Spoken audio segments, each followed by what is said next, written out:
Welcome to this episode of the Redeeming Productivity Show. This is the podcast that helps Christians get more done and get it done like Christians. And I am your host, Reagan Rose. Well, we're living through strange times. I don't need to be the one to tell you that. It's all over the news, it's all over social media, and it is just everywhere. People are panicked, the world is changing, and it's strange. I don't know how else to put it. I'm, of course, talking about the COVID-19 stuff, and I don't want to do a whole episode about COVID-19. I don't want to add to the fear or the depression or the anxiety around that. I want to focus, actually, in this episode on some of the opportunities that this pandemic and the subsequent shutdown that a lot of us are experiencing, some having to shift to work from home, some being put out of work altogether for who knows how long. I want to talk a little bit about how we can take advantage of this situation and, even in the midst of it, act like productive stewards of the time and the resources the Lord has given us. Because as we talk about on this podcast, we're to be productive. Christians are to be productive with everything. It's not just about stewarding our finances well. It's about stewarding our lives well, and our energy and our resources and our jobs. And I would add to that it's even about stewarding our catastrophes well. And what I mean is taking advantage of even these scary times to glorify God in them. Even this is something that's been brought by the sovereign God of the universe into your life to bring about good for you, ultimately to bring about good for you. And that good may be, just to be frank, it may be that some of us will die from this. I don't know if it's being overhyped. I don't know how bad it really is. It's hard to tell. But ultimately, we know Romans 8:28 that he works all things together for good. He works all things together for the good of those who love him and are called according to his purposes. So we don't know what that's going to look like. And I don't want to be all doom and gloom. I'm trying not to be, but I also don't want to make light of it. I believe that catastrophes and fearful situations like this, Christians need to have a full-hearted faith that can look something like that square in the eye and say, yes, this is bad, but yes, my God's still in control.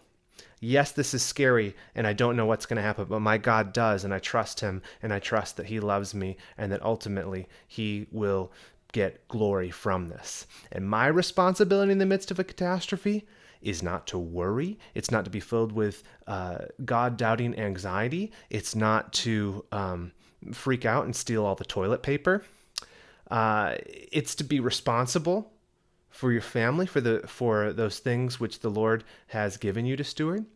And it's to continue to be a productive steward in those things that you can control, in the sense that the things you have responsibility over.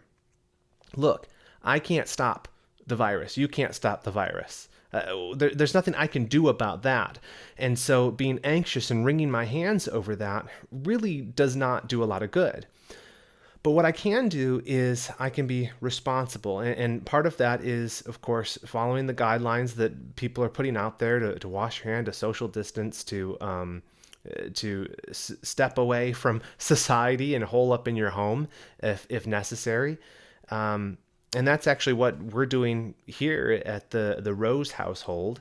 I live in California, and the governor has issued, as of last Thursday evening, he issued a stay-at-home thing. So we're all told, don't go to work, don't be around other people, just hide out in your house like a hermit or an introvert. And that's what we're doing. And we're trying to be responsible with that. And that has brought with it a lot of like little challenges and stuff. How do you transition work? Even with my job with Grace to You, trying to figure out, well, how do we move this thing from where we're all in the office together to where we're all still trying to do the same stuff, but all from our houses? That presents interesting challenges. But what, again, I want to emphasize is that it presents unique opportunities. This crisis, this pandemic, this fear-filled providence from the Lord brings with it opportunities to glorify God in unique ways that we wouldn't have had otherwise. Call me an optimist, but I prefer to call myself a Christian. And I really do believe that there is something in this that we can use to bring God glory and to serve one another even better. And that's actually, in fact, been one of the things that's been most exciting to me, just watching what's happening within churches, right? It's been a couple weeks now since they issued that recommendation, and then eventually in some places a mandate to not gather in groups of 250 or more, right? So that was like a big, huge deal. And I go to a very large church, and we had more than 250. So we had to stop our services and go completely online. And I've even been in contact with some smaller churches that now, as that number is narrowed and narrowed and narrowed and narrowed, where they're like, okay, don't even be around 10 people. Churches are figuring out for the first time, some of them, how do we actually get our sermons online into the homes of people live? How do you do church at a distance? And people even theologically are sort out ecclesiologically, right? Doctrine of the church. Well, what does this mean? If we can't gather as saints for a little while, but we now have technology to enable us to sort of digitally gather, what does that mean? And what are the consequences of that? And what is it we're missing out on? And what's fellowship at a distance look like using technology? I think these are fascinating inquiries that are coming about because of this, that the church really does need to think through. We really do need to know what it is that we're missing out on through digital interactions. And also, I think, face up to that, especially in a situation like this, having that digital interaction is better than nothing. And so having a live stream or having a video chat or even a phone call or a text with people, there's a place for that. And technology can be very, very useful for the church, especially in times like this. So that's been exciting to see, because I think that the end result of that is a lot of churches are going to be able to minister to their homebounds, the people at the church who can't come anymore in person because of illness or because, or simply because they're too, they've come to an age where they just can't get out of the house anymore. And that means that this live stream stuff, even once we're all back at our churches and all this blows over, Lord willing, that those people will still now have access to their church's Sunday service via live stream, because the church was forced to, by this crisis, figure out how to do that. So that's a good thing. You know what I mean? Like that's really good, and we should celebrate that, and we should give praise to the Lord because of that. The other thing I've seen churches and other believers doing is a lot more people, individuals and churches, producing not just live stream, but other online content. I'll use my own church as an example. I've just been really encouraged to see some of the little videos that they're putting out. Some of the Sunday school groups are putting together Facebook groups for people to connect where we didn't have those before, and just finding ways to be more involved in each other's lives with those digital touch points, where they've always been there, but we haven't, I don't think, hitherto been leveraging these digital technologies to the extent that we can to not replace, but supplement in-person fellowship, and to see those as a blessing from the Lord in ways that can help facilitate continued and even more intimate relationships with people from your church or your family as well. So that's been encouraging. And this really shouldn't be a surprise. Crisis often drives progress. You look at both world wars, how much technological progress came out of that, and even societies, how much the world changed, especially Western world changed because of those wars. The crises drives progress in some ways. And sometimes it can drive regress too, negative progress where we actually end up worse off. But in a lot of ways, progress is driven by crisis. And so we should be thankful for where we do find that in the midst of a crisis like this, and try to take full advantage of it. So exciting stuff is happening, but one of the things I wanted to talk about was, of course, opportunity. How do you make the most of this opportunity? If this is an opportunity, in what way is it one? Reagan, how do you actually utilize this? Well, let me talk a little bit about making the most of working from home. This is one I've seen a lot of articles and people commenting on this, especially here again in California. New York, I think, now has issued a statewide mandate, and Illinois, and possibly other places. And by the time you listen to this, it'll probably be more states that have issued stay-at-home mandates because of COVID-19. But what that means is a lot of people are trying to figure out working from home for the first time. And this is not without its challenges. And really, the question is, how do I stay productive in my pajamas? No, that's not really the question, but it is. Moving out of an office environment, or some jobs can't be done from home, right? Like if I mow lawns, or if I drive a truck, I can't exactly do that from home, right? And so your work may be hampered in different ways because you're avoiding physical contact, or maybe you're out of work altogether because of this. And so there's unique opportunities there too for how to think about, well, what do I do with this? How do I glorify God? How do I not resort to complaining? But I can speak to the issue of people who do office work who are trying to work from home for the first time. And so let me speak to the area that I kind of know the best, which is that type of work. Like I mentioned, we had to all, from Grace to You, we were all working from home for the most part, except for just a bare minimum of people that have to be there to keep things running. And this is something that I have done many times in my life, work from home stuff. I did freelance, doing wedding videos and event photography and video for many years, freelance web design and development. And so there was many times and periods of my life where I didn't have an office and I just did it from the kitchen table or a desk in my home. And there are also many periods of my life where I have worked in a traditional office environment, or worked in that kind of way where you're around other people. And I would just say this, there are major differences between the two. And what I see a lot of on social media right now is people complaining about the difficulty of working from home. Like, oh, my kids are annoying me to no end, or oh, it's so hard to get anything done because, you don't have somebody there like keeping you accountable. And so you drift through the day, or people are just bored because they can't socialize. And a lot of people get their socializing from their work. So how do you face some of those challenges of working from home?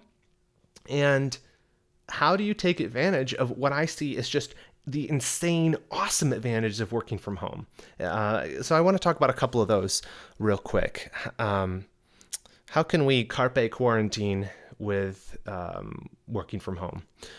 Well, one of the advantages, I guess this goes both ways, but if you have a lot of kids in the house, one of the disadvantages of working from home can be the distractions, or if you don't have a place to get away to. I have this here garage in which I am recording this, and this is my ability to be able to get away from the distraction of being in the house and still get work done. But conversely, it actually, for a lot of people, I think it might be the opposite, where working in an office can actually be more distracting for them than working at home. And maybe you haven't even recognized this before with yourself, but all of the little social interactions, people dropping by your office, the little interruptions, just the small things that make your day kind of fly by and you're like, how did I not get anything done today? Is because there's distraction, often necessary distraction, that comes from working in an office environment with other people in person. And if you're able to, working from home can actually mitigate some of that distraction, and in that way provide an excellent opportunity for you to do deep, focused work that you couldn't otherwise do, at least not to the same degree. And to that, I say, take advantage of that opportunity. Take advantage of that. A couple things you can do is take advantage of self-education or professional development during this time. A lot of people, they'll want to do some online courses or some reading in their field of work so that they can become a better worker, a better laborer for their company, and thus a better steward of that responsibility. But it's difficult to find the time to do that. Well, that's a wonderful thing to be able to just go through some online training stuff, maybe to develop in a new area or a new skill set or whatever it may be. Do that while you're working from home, because you can have a big chunk of time that you set aside for that and really get into it and not be so distracted so that the information doesn't really sink in, as can often happen at the office. So do that. That's actually one of the things I was doing on Friday is, working from home. I was working through a course on some new technology having to do with web development and app development, and trying to understand some of the methodology that's changing in the industry in a deeper way than just what I normally do, reading articles and things of that nature. I really did a deep dive on some things, and it has been already tremendously beneficial. And again, that's something that wouldn't have been impossible, but it's a little bit more difficult to do in a normal office environment. So that's one way to take advantage of it. Another way to take advantage of working from home is that you can rethink your breaks. Right? So in an office environment, you have different times, perhaps where you take a break, a lunch break, or even a 15-minute break, or just any time where you take a break. Yeah, let me just belabor the point about breaks for a while longer. You get it. A break's a break. So how could you think about breaks differently at home? How can you take advantage of the opportunity? How can you be a better steward of those? One that I think should be obvious is if you are married or if you have kids, or even roommates or anything, why not take advantage of that break by spending time with other people? And that's what I've gotten to do. We do 2 walks a day. That's what we did on Friday, and that's what we plan to do going forward, is my wife, my son Watson, and our dog Harvey, we go for a walk down to the park. And I clear my head, just take a break, go do that, then come back and get back to it. For lunchtime, we get to share lunches together. That's incredible. That's a really wonderful thing that we don't always get to do every day. And so I see that as an absolute win. I see that as a wonderful opportunity. And that wouldn't be possible if things were different and we were back at the office. So yeah, be optimistic. The other thing that's kind of can be a con, and this is, I've seen people complain about this, not in a negative way, but just saying, hey, I'm bored. I'm having a tough time being home and being isolated. And one of the pieces of advice that's circulating, which I think is good, is people say, well, keep a schedule. Here's the number one thing you can do is keep a schedule. Pick out what you're going to do for the day and then plan when you're going to do it and stick to that. And let me just add some anecdotal, just add to that just from my own experience and affirm that. That is 100% excellent advice. Many people, I think, if you've gone through like a traditional work environment, your day is kind of scheduled for you. You know what I mean? You may have times that are open and then you can kind of work on what you want to work on. But in a lot of ways, it's kind of like, well, you're bracketed by meetings, and then you have assignments that you're given to you and you got to get through those. And your day just kind of falls into place without you trying to proactively plan for what you're going to do that day. And in fact, for a lot of people, even if they did try to plan their day, it would get interrupted or changed because they're being directed by people above them in the organization for what they need to be doing. And it can be a hard shift and kind of destroy the transmission of your thinking to go from your day being externally directed to being self-directed, where you kind of have to decide what you're going to do with your time. And a lot of people, they just lose it when that happens. They don't know how to function within that. And I had to learn how to do this when I was doing freelance, and I had to do it when I was pastoring as well, because nobody's there to tell you, well, what are you doing? What are you working on? What's your next thing? It's very much self-directed, and you can lose a lot of time if you're not careful, if you don't plan well. And so I would encourage you to plan. Keep a schedule. In fact, I'll show you this, the people who are watching on YouTube. If you're listening, I'll describe it. This is just a really simple way to make a schedule for yourself. It's called time blocking, and I have an article about it, which I'll link to. But essentially, all this is I broke my day down into half-hour segments. So 30 minutes. And I just wrote all this down on a piece of paper. In the video, if you're watching, you see it's in a notebook. And I just wrote down the day from 5 a.m. till 10 p.m. And I wrote down some tasks. What are the key things I wanted to get done today? And the two things I had on here were, this is a Sunday, so I'm not working today. But one of the two things I wanted to do today was record and edit this podcast. And I wanted to organize some baby clothes because I'm just trying to move some stuff out of the house as my son gets older and put it into a system so we can find it later if the Lord blesses us with other children. So what I do is it's really two steps. I'm not going to belabor this point because it's so obvious, but it's two steps. Decide in the very beginning of the day or the night before, what is it that you want to get done? What is it you want to get done today? So let's say it's Monday morning, you're listening to this, and you're driving into work. Or you can't drive into work because you're quarantined. That's what we're talking about. Sorry, I forgot for a second. It's Monday morning. You roll out of bed. What are you going to do? Well, one, and actually this is sidebar real quick. If you are working from home, I would very much encourage you to follow the same routine at your home that you normally do. Shower, shave, get ready, get dressed, put your shoes on, act like you're going to work. Just because you can work in your pajamas doesn't mean it's necessarily the best idea. I think there's something that mentally happens to us where the way in which we dress non-verbally communicates even to ourselves the seriousness of what we're doing. And if you dress like you do on a Saturday when you're just going to laze about the house, on a day when you should be working at the house, you're probably going to be a little bit lazy because of that. So just hot tip for you. But what I was going to say is, so after you get ready, you're all dressed, and then you go to your place where you're going to do your work for the day. What I would suggest to you is the first thing you do is decide, what do I need to get done today? What's the big thing I need to do today? You can pick 3 things, or you can just pick one big thing that you're just going to definitely get done. And then grab your little piece of paper like I did, or do it on a calendar on your computer, and just go through and block out that first. Decide that chunk of time in which you're going to do that task, and don't let anything else interrupt it. And this works in the office too, but I just think it's especially crucial when you're at home. And then work out from there. Schedule around that. Schedule some phone calls with people from work. I'll talk about communication in a minute.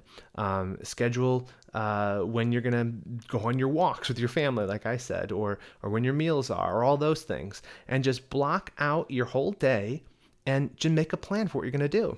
And then you won't have that experience of where you're just sitting there staring at the wall and you're like, I don't know what to do next. What should I be doing? I'm so bored. I feel like I'm not getting anything done. And you say, why am I experiencing this? Because at the office, normally you're going to be interrupted. There's going to be so much stuff happening all the time that you don't have the opportunity to run out of things to do. Do you know what I mean? So make a schedule. That's really going to help you. And that helps as well, just FYI, with I don't know if I want to call it depression, but sometimes this can happen to me, and it often happens on Saturdays, remarkably, is I look forward to having this day where it's going to be kind of like downtime, and I don't have any responsibilities, I'm not doing anything, I'm just going to read all day, right? But then I get bored of reading so fast that I'm just like, well, now what do I do? And I actually get sad because I feel like I feel useless. I think that's what it is. I'm like, I'm not getting anything done.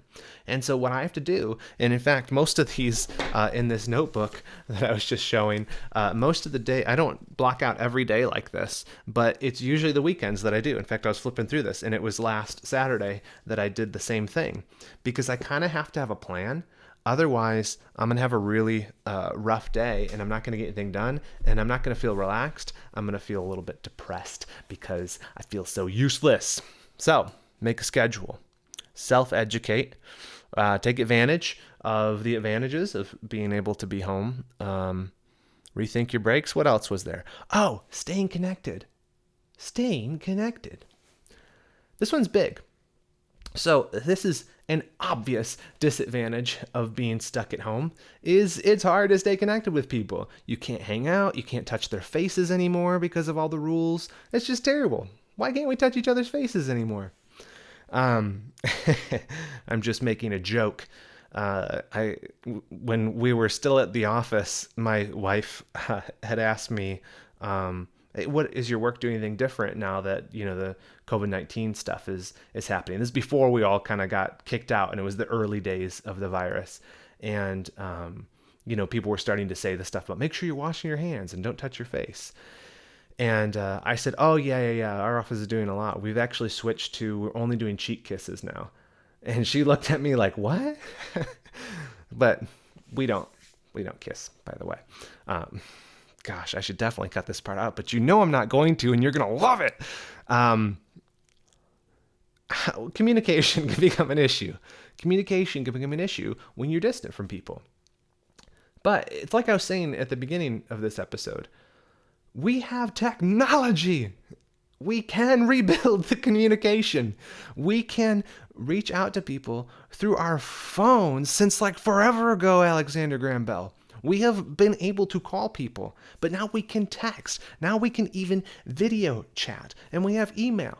But here's the thing. Most of us are not intentional communicators. And so when you're distant from people, and your default is not to have like a strategy for staying in touch with people, you find those connections breaking down. Because that can be family, that can be friends, but particularly let's just talk in work environment is you need to stay connected to the people at your work if you guys are going to collaborate and get stuff done. And so I would encourage you as one of the ways to make sure that you're not losing out from having to work from home is be intentional about communicating with people at work. And so send emails more often than you would. Make phone calls. I think phone calls are awesome. Look, I hate talking on the phone as much as anybody, but you can't beat it. It's a really wonderful mode of communication, and you don't have to compose a big email. Oftentimes you have this email chain that goes back and forth and back and forth and back and forth when you could have solved the problem with a 5-minute phone call. So take advantage of those things. Be hyper communicative, I would say. And maybe you don't use this yet, or maybe you do at your office, let me extol the virtues of team chat. What is team chat? Well, like Slack or Microsoft Teams is one of my favorite ones to use.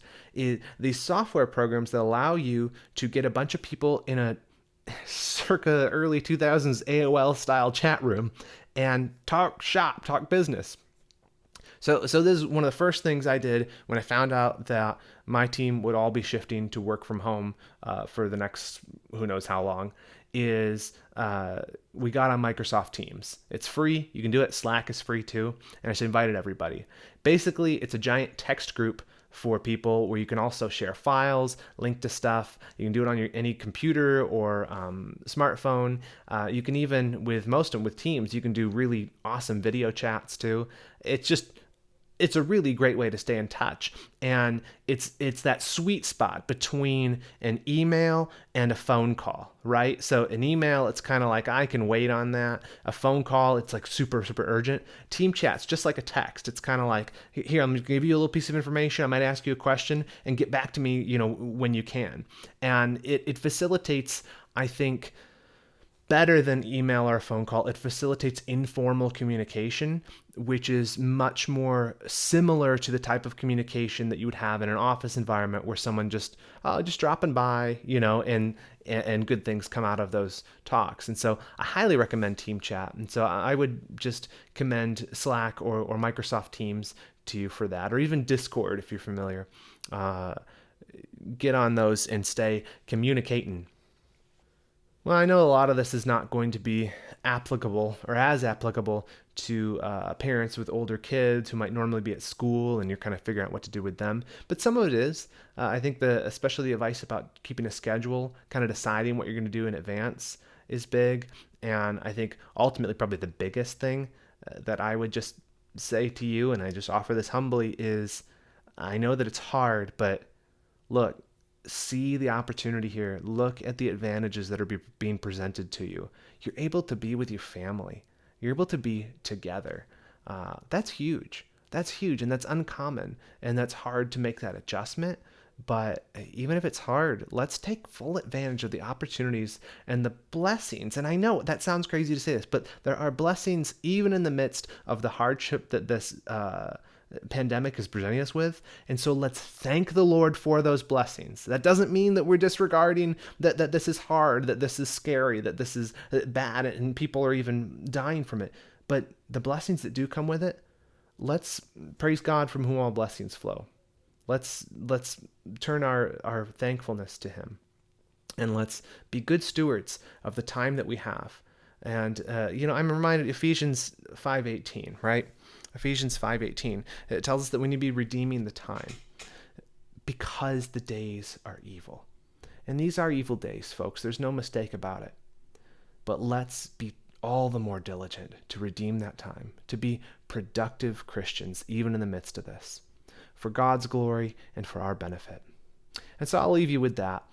And I'll be here as long as the Lord enables me. We're going to have more blog posts, more episodes of the podcast coming out. And I want to be a resource to you. So please do reach out to me on social media. You can always email me at reagan@redeemingproductivity.com. And if there's any way in which I can help point you to good resources that might be helpful in some of these things, I want to be that to you. So please do reach out. So I will catch you here next week. But until then, remember this, that in whatever you do, do it well and do it all to the glory of God.